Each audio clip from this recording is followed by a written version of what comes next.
Hi, everyone. First of all, thank you so much. Hi, everyone. Today, I'm going to take you to a 15-minute journey to Pakistan.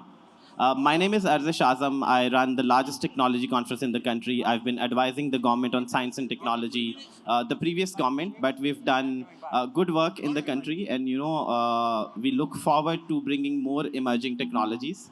Uh, this journey started 1 year ago. In January of this year, we invited the BSV blockchain team to Pakistan. We arranged a week full of engagements, which included meetings with the ministers, a lot of companies, banks, and engagements to kind of understand the potential that blockchain has in the country. We had an amazing closing with the president announcing the call to make the national blockchain strategy in Pakistan. We had Jimmy, Salman, and the BSV delegation there for the whole week, and they've been visiting Pakistan ever since. Why Pakistan? I go to conferences all over the world. I speak about the Pakistani technology ecosystem, the potential that we have, and I think it's much bigger than just the population. Yes, we have more than 220 million people, but what makes it more exciting is that we have a very fast internet penetration. More than 100 million are online now, and every day more and more people are coming online. We have a fast growing middle class. We have people with disposable income growing, and a lot of industries just need more time to be disrupted in this country. One of the exciting things for the blockchain ecosystem in the country is that we have the third highest crypto adoption in Pakistan as ranked last year. A lot of us love crypto trading. Around 100,000 people invest in capital markets, but more than 2 million people have invested in crypto trading platforms from Pakistan. Our technology ecosystem essentially is divided into two categories, I would say. So one is the exciting startups that are disrupting the local economy, and international investors have started to take notice. We've got Sequoia, Tiger, we've got Kleiner Perkins investing in Pakistani startups for the first time in the past 2 years. And at the same time, we have this amazing tech talent which is produced by this array of universities, institutions, training programs. And this talent is not just building startups. They're working for international unicorns. They are going out of country. Silicon Valley hosts Pakistanis as the largest Muslim diaspora in the region. We have people working in Google, Facebook, Microsoft, some of the top companies in the world. Some of the leading investors in the whole world are from Pakistani region. We're standing here in Dubai, and Middle East two unicorns, which is EMPG and Kareem, are of Pakistani origins. And the Kareem effect has helped foster innovation, not just inside Pakistan, but the whole MENA region. So, we feel that Pakistan is the startup catalyst that the MENA needed, honestly. Uh, we're going to talk about some of the biggest industries and opportunities that I feel are available in Pakistan. And why it's important is because we have this large untapped market, but at the same time, there's so much innovation that still needed to be done. A lot of other countries maybe solve these issues using Web 2, but we have the opportunity to leapfrog, and that's where blockchain comes in. I can keep talking about this for days, but I'll just take a quick deep dive in some of the opportunities. So first is banking. We have 8% of the world's unbanked population, which is around 100 million people. And even very basic use cases like utility bill payment can bring like 80% of them online. Use cases like wage access can bring more than, I think, 20 million people online into the financial net. And we have a massive diaspora all over the world. In the UAE, Pakistan has a very large diaspora which sends remittances. Just by digitalizing these remittances, just by bringing blockchain and emerging technologies, we can bring on board more than 4 million people. Energy has been a big challenge for us, especially with the recent flood. We have, the sector is more affected. But we feel that focusing on renewable energies, on solars, and kind of improving the efficiency of the energy ecosystem through blockchain and emerging technologies presents a huge opportunity. Real estate when we talk about Pakistan, we look at the GDP, and it's not like a big amount. But the problem is that a lot of it is just undocumented, and a lot of it is just parked in the real estate industry. So the World Bank estimates that around 70% of the country's wealth is in real estate, which translates to around 1.5 to 2 trillion dollars. And the government has started to take notice of how technology can help bring this into the documented economy. We have the SECP working on fractional ownership, on digitalizing land records through blockchain, and a lot of other exciting initiatives. Agriculture, which is one of the biggest breadwinners for our country, around 40% of the country's labor force works in agriculture. We have a huge GDP coming from agriculture, but unfortunately, there's much to be done with supply chain improvements, with transparency, with increasing the yields, and I think this is where emerging technologies can come in.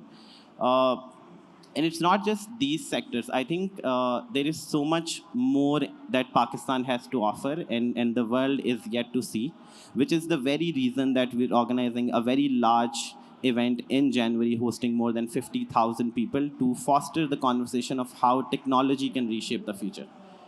I believe that we're living in exciting times, right? That's not an opinion, that's a fact.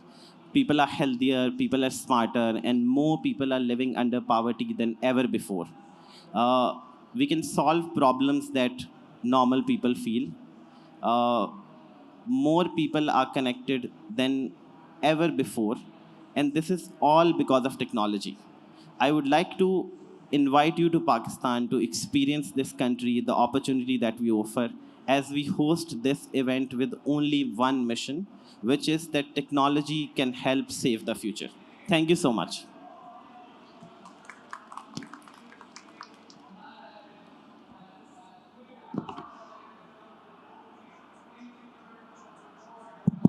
Thank you so much.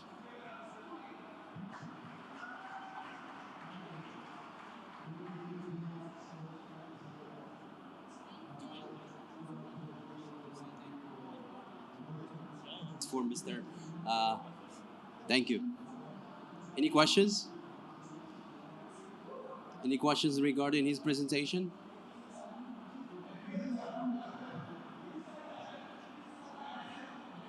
Sorry, Azam, I got late. So, how do you think? What do you think? How Pakistan can improve really in the IT sector, especially when there is a startup bubble that is maybe passing up. So, Can you move the mic closer? yeah, sorry, I'm speaking first time with the mic. It's fine. So what do you think about the future of startup ecosystem in Pakistan? Because the bubble maybe after airlift things are getting worse. So, what do you exactly think?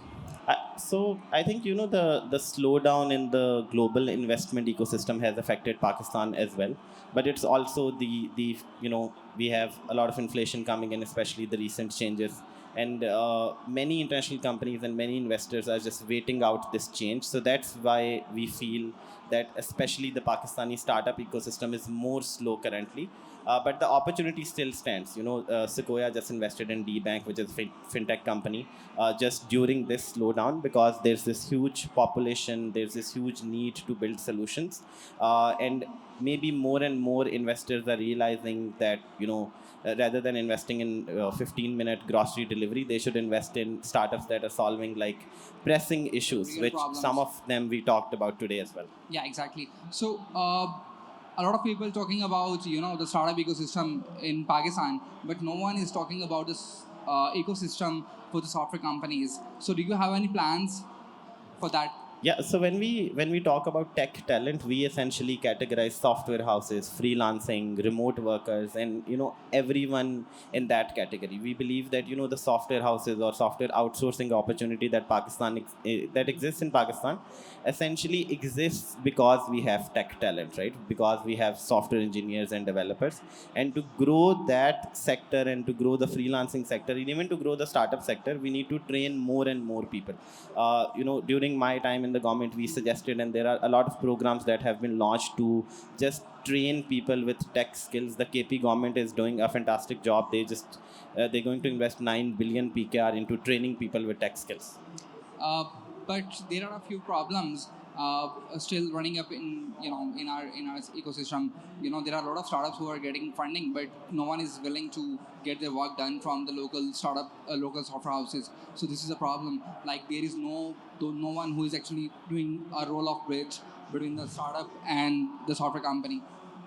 Yeah, I think we need better integration with the public sector. Yes, there is this issue that a lot of projects end up going to international companies, and we need more And the contracts. worst part, I being a software engineer, I have worked for multinational companies, the global companies, right? But and $1 billion startups for Saudi and for the US startups. Wow. But no one is looking for us from the local startup ecosystem.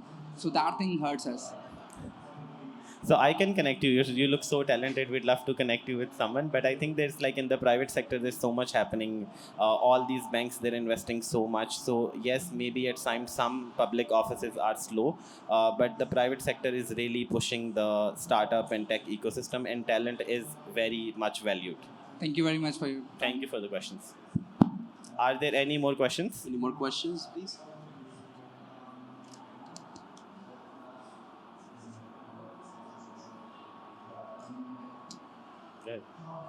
Hi, Arzish. Can you hear me? All Yeah. right. Okay, so my question is that, all these talks really make sense once there's a big issue of internet penetration. Like right now, Pakistan internet penetration is around 36%. So there's a big gap of, people who are not connected to the internet. So where do you see that, how in the future we can, cover this gap of internet penetration? That's a very good question.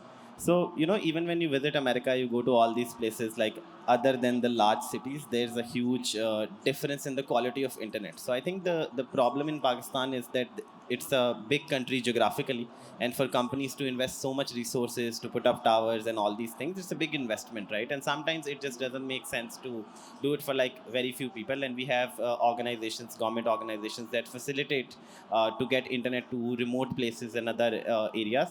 But definitely there's room for improvement. But I think as more and more of our population is urbanized, they're like small cities and bigger cities, and then we have these mega cities. More people will come online. The penetration of 3G and 4G has improved drastically over the past 5 years, and maybe like something like Starlink can come in and help connect remote areas to the internet as well. Thank you. Thank you. Thank you very much. Any more questions? Any more questions for Mr. Azam? Thank you, Mr. Azam, for your presentation. Thank you so much. See you soon. Thank you.